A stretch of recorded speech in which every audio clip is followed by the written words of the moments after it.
Сейчас я хочу предоставить слово президенту Российской Федерации, уважаемому Владимиру Владимировичу Путину. Большое спасибо, уважаемый Константин Емельевич, дорогие друзья.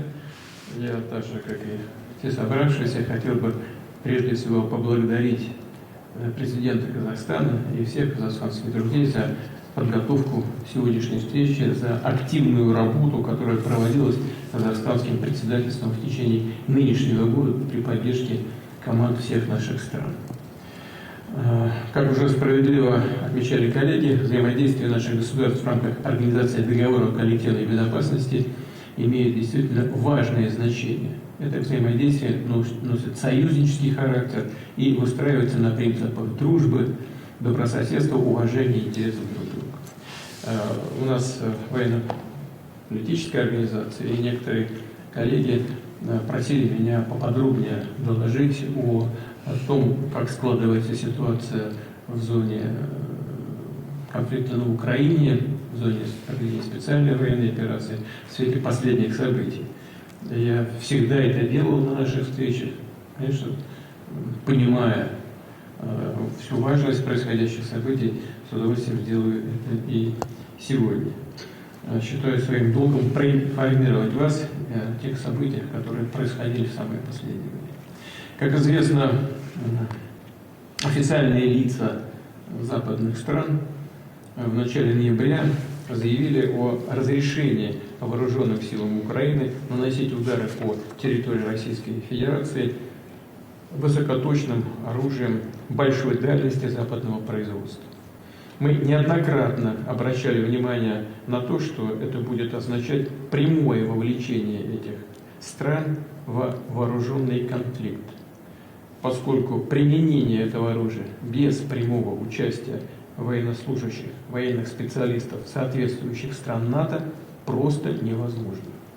Тем не менее, как вы знаете, несмотря на наши предостережения об опасности эскалации конфликта, удары по нашей территории были, тем не менее, нанесены по Брянской и Курской областям американскими ракетами «Атакамс» и британскими «Шторм Шэдоу». О последствиях этих атак, о причиненном нам ущербе было сказано в моем заявлении 21 ноября.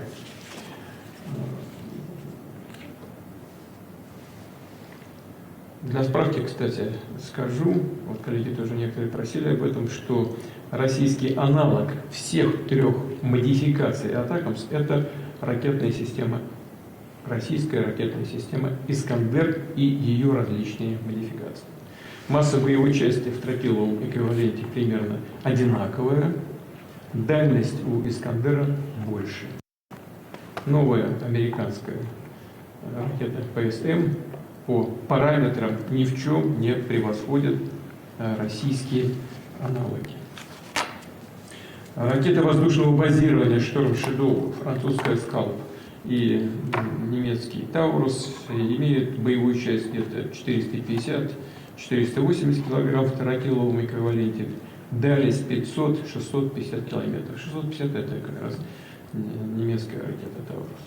Российский аналог этих систем — это ракета воздушного базирования Х-101. Имеет сопоставимую по мощности боевую часть, но значительно превышает каждую из систем европейского производства по дальности. Новые американские ракеты ПСМ, как я уже сказал, и JASM по своим характеристикам уступают российским аналогам. Мы знаем, разумеется, сколько соответствующих систем вооружения находится на вооружении у потенциального противника, сколько на складах, где они конкретно находятся, сколько вооружения поставлено на Украину и сколько планируется поставить. Что касается производства соответствующих ракетных систем, соответствующей техники, то в России оно в 10 раз больше, чем совокупное производство всех стран НАТО вместе взятых. И в следующем году это производство будет увеличено еще на 25-30%. Мы видим, что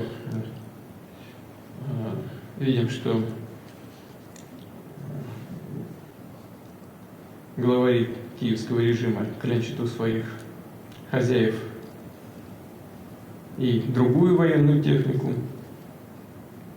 Пусть никто не забывает при этом о стоящих у нас на вооружениях комплексах «Калибр», гиперзвуковых ракетных комплексов «Кинжал», «Циркон», которые по своим характеристикам вообще не имеют аналогов в мире. Их производство также наращивается, идет полным ходом. В нашем меню этого класса продуктов, если можно так выразиться, в ближайшем будущем могут появиться и другие продукты. Как в таких случаях говорят, клиент, безусловно, будет доволен. Кстати, именно эти системы оружия мы использовали в течение 2 последних дней в ответ на продолжение ударов ракетами «Атакамс» по территории России. Всего было использовано 100 систем, 100 ракет разных классов, о которых я только что говорил, и 466 ударных беспилотников. Сегодня ночью нами был нанесен комплексный удар с применением 90 ракет подобных классов и 100 беспилотников. Поражено 17 целей. Это военные объекты, объекты оборонной промышленности и системы их обеспечения. Повторю еще раз, эти удары с нашей стороны состоялись также в ответ на непрекращающиеся удары по российской территории американскими ракетами «Атакамс». Как уже говорил неоднократно, с нашей стороны ответ всегда будет. И, наконец, новейшая гиперзвуковая ударная система «Орешник» в неядерном исполнении. Мы вынуждены были пойти на ее испытания в боевых условиях, именно вынуждены. Как я уже сказал, в ответ на удары западным оружием по территории Брянской и Курской областей, ракетами «Атакамс» и «Шторм Шэдоу». Аналогов «Орешника» в мире, конечно, нет. И, думаю, подобные аналоги появятся не скоро. Напомню еще раз. Напомню, как «Орешник» работает, как вы и просили. Десятки боевых блоков, самонаводящихся блоков, атакуют цель со скоростью 10 махов. Это около 3 км в секунду. Температура поражающих элементов достигает 4000 градусов. Если мне память не изменяет, на поверхности Солнца температура 5,5-6 тысяч градусов. Поэтому все, что находится в эпицентре взрыва, разделяется на фракции, на элементарные частицы, превращается, по сути говоря, в пыль. Ракета поражает даже высоко защищенные и расположенные на большой глубине объекты. По мнению военных и технических специалистов, в случае массированного группового применения данных ракет, то есть сразу нескольких орехов гроздью в одном ударе, его мощь этого удара будет сопоставима с применением ядерного оружия. Хотя оружием массового поражения «Орешник», конечно же, не является. Во-первых, потому что, и это подтверждено испытанием 21 ноября, это оружие высокоточное. А во-вторых, и это самое главное, здесь нет никакого ядерного заряда, а значит и ядерного заражения после его применения. В наличии у нас сегодня имеется несколько готовых к применению изделий подобного рода. И, конечно, на продолжающиеся удары по территории России ракетами большой дальности западного производства, как уже было сказано, мы будем отвечать, в том числе и возможным продолжением испытания Орешника в боевых условиях, как это было сделано 21 ноября.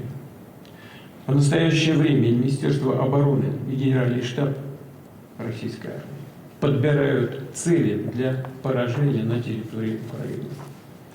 Это могут быть военные объекты, предприятия оборонной промышленности или центры принятия решений в Киеве.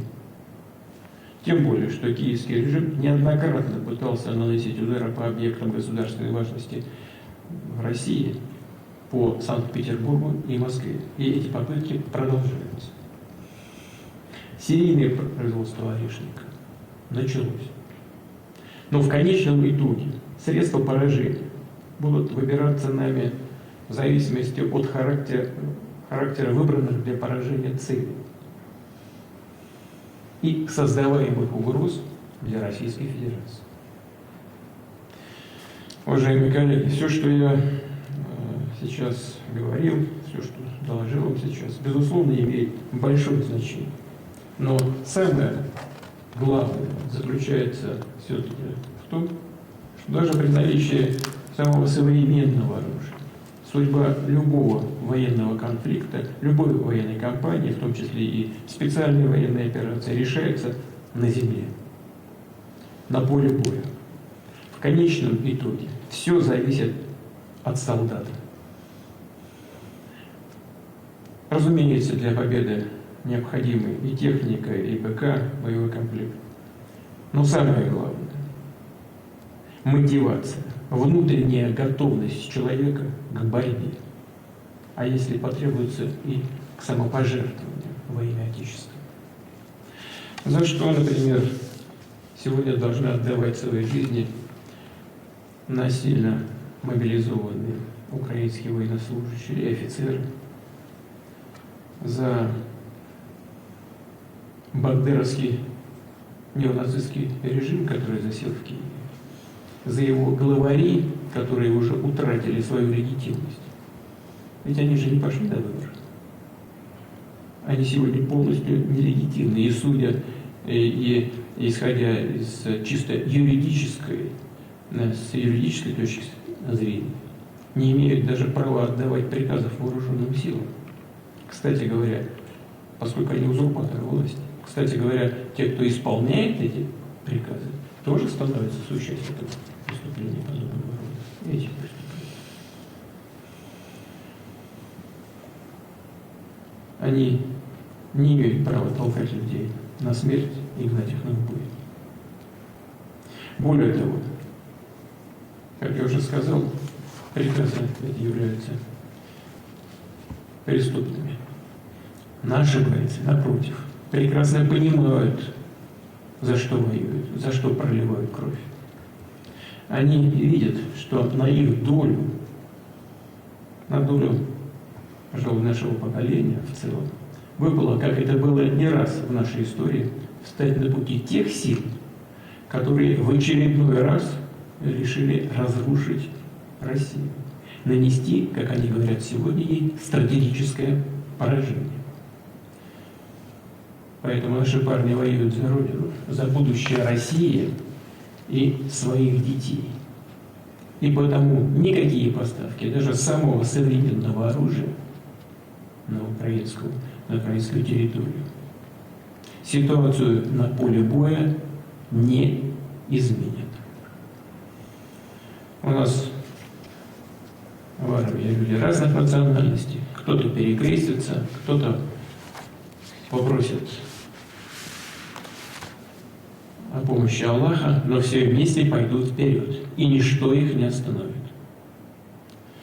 Я хочу поблагодарить коллег за то, что вы обратили внимание, и в этом контексте очень важно, что мы помним о победе советского народа в Великой Отечественной войне, о юбилее, о 80-летии этой победы. Конечно, во всех наших странах это пройдет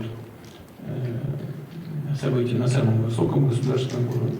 Я надеюсь, что вы найдете возможность приехать на эти торжественные мероприятия в Москву, на торжественные мероприятия 9 мая. Кроме того, мы приглашаем воинские расчеты стран ОДКБ вместе с российскими военными принять участие в параде на Красной площади. И в заключение хотел бы еще раз поблагодарить Касым-Жомарта Кемелевича Токаева и всех наших казахстанских друзей за эффективную работу, проведенную в период председательства ОДКБ, а также пожелать успехов нашим киргизским коллегам, которым переходят председательские функции в организации. И, конечно, все, что от нас зависит, будем делать для того, чтобы оказать вам, уважаемый Садыр Нургажиевич, всестороннюю помощь и поддержку. Благодарю вас за внимание.